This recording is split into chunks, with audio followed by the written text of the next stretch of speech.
Bonjour Lynette. Bonjour Hanan. Comment allez-vous ce matin? Très bien Hanan, et vous? Ça va très bien. Et toi Robert, ça va? Ça va bien.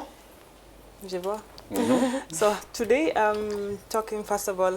Aujourd'hui, on va d'abord souhaiter nos félicitations à Beyoncé.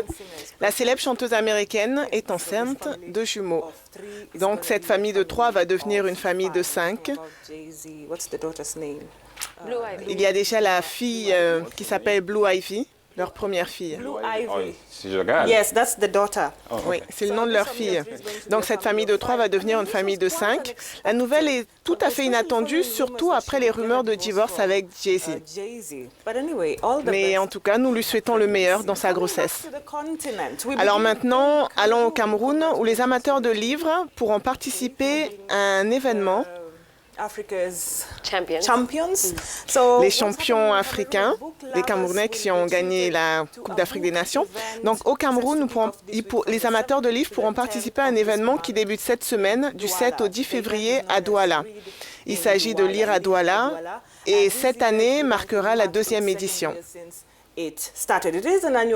C'est un événement annuel qui se concentre principalement sur la littérature au Cameroun. Le but cette année est de rassembler les jeunes et les personnes âgées autour de leurs paroles et expressions et de pouvoir en fait se questionner sur leur relation avec les livres et encourager la réflexion et la créativité.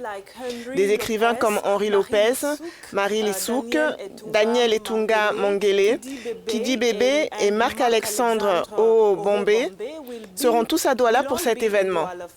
Ce sera une excellente occasion pour le public de rencontrer des écrivains expérimentés et même d'échanger sur leurs idées. Donc Lire à Douala s'annonce comme un moment littéraire important qui promet des souvenirs inoubliables. Pour nous donner un aperçu de cet événement, c'est M. Christian Wangé, l'un des organisateurs de Lire à Douala, qui nous rejoint maintenant sur This is Culture. C'est un grand honneur pour nous de vous avoir dans l'émission. Pour ceux qui ne connaissent pas Lire à Douala ou Read in Douala pour la première fois, de quoi s'agit-il? Non, mais Lire à Douala, c'est un événement dans la tradition des salons littéraires, des rendez-vous culturels pour une métropole comme Douala, qui est la principale du Cameroun. C'est un moment pour réunir autour du travail des écrivains le public de lecteurs, avec, en ce qui nous concerne, un parti pris pour les jeunes lecteurs. L'idée étant de ne pas les abandonner au diktat des nouveaux modes de communication, de rester un peu sur notre nostalgie de lecteur avec le rapport aux pages imprimées. Quelle activité sera organisée pendant les 4 jours de l'événement? Alors, comme pour la précédente édition, nous avons 3 types d'activités.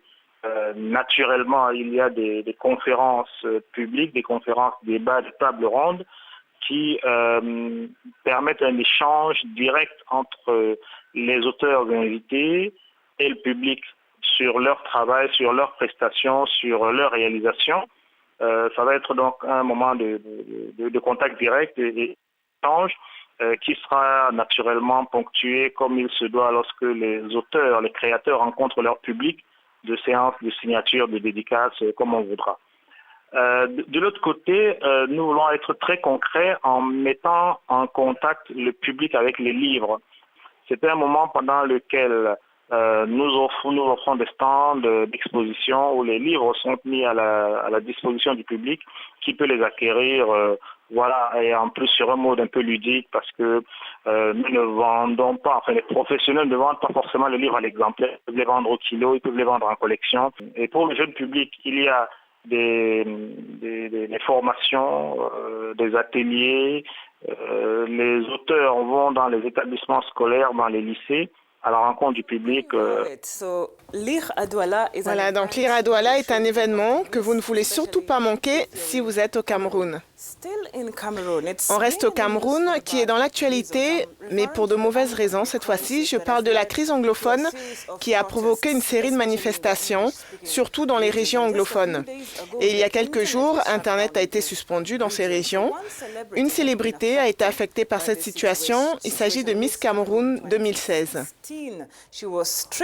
Elle a été dépouillée de sa couronne pour s'être exprimée. Julie Franklin Chege a été accusée d'avoir soutenu les grèves dans les régions anglophones.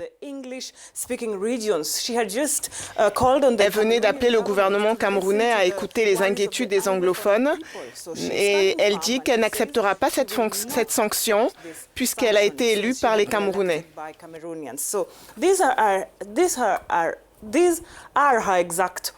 Voici ses mots exacts. Je ne suis pas dans un parti politique, je fais simplement ce qu'une Miss est supposée faire. Concernant le Nord-Ouest et le Sud-Ouest, nous sommes un pays uni et la paix est importante. Et je suis d'accord avec ces propos. Je pense qu'il est temps pour que le Cameroun réalise qu'il est un et qu'il mette fin à cette marginalisation. On quitte maintenant le Cameroun pour aller au Nigeria.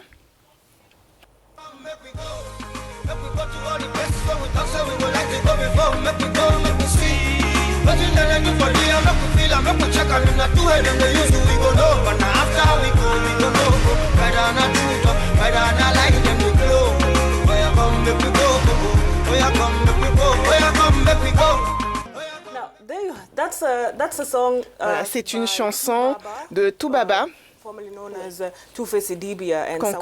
qu'on connaissait auparavant sous le nom de Two-Face Idiba. Alors, l'artiste nigérian Toubaba a récemment appelé les Nigérians à se joindre à lui dans une manifestation nationale contre ce qu'il décrit comme des politiques défavorables mises en œuvre par le gouvernement du président Muhammadu Buhari et qui ont aggravé l'économie nigériane. Cela a même été repris sur les réseaux sociaux sous les hashtags « Je suis avec Toubaba »,« Je suis avec le Nigeria » et « One Voice Nigeria », où plusieurs personnes ont exprimé leur soutien. Mais cette marche arrière surprenante quelques heures avant les manifestations n'a pas plu à certains Nigérians qui disent qu'en dépit des raisons pour lesquelles il a décidé d'annuler la manifestation, il ne sera jamais considéré avec estime au Nigeria. Certains disent aussi qu'il aurait probablement été menacé et c'est la raison pour laquelle il aurait décidé d'annuler la manifestation.